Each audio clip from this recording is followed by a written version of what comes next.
Murmurs. By definition, murmurs are sustained noises that are audible during the time periods of systole, diastole, or both. They are basically produced by these factors. 1. Backward regurgitation through a leaking valve or septal defect.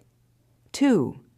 Forward flow through a narrowed or deformed valve or conduit or through an arterial venous connection. 3. High rate of blood flow through a normal or abnormal valve. 4. Vibration of loose structures within the heart, i.e., chordae tendineae or valvular tissue.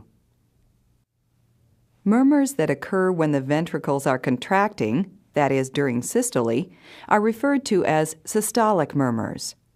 Murmurs occurring when the ventricles are relaxed and filling, that is, during diastole, are referred to as diastolic murmurs.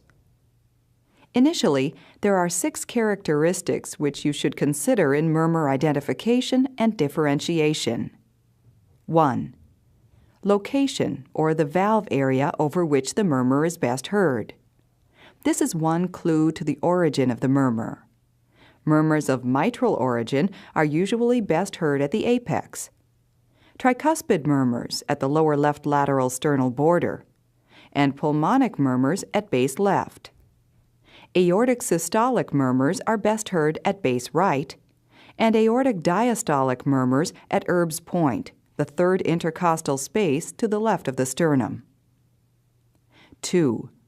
Frequency, pitch, low, medium, or high. 3.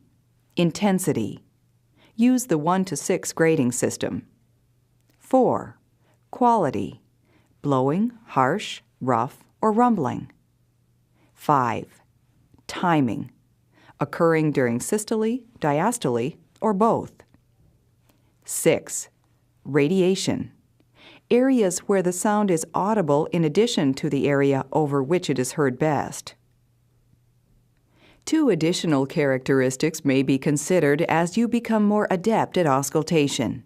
These are 1. Finer timing, determining if murmur occurs early, mid, or late during systole or diastole. 2. Other changes related to respiration, position, special maneuvers, or drugs.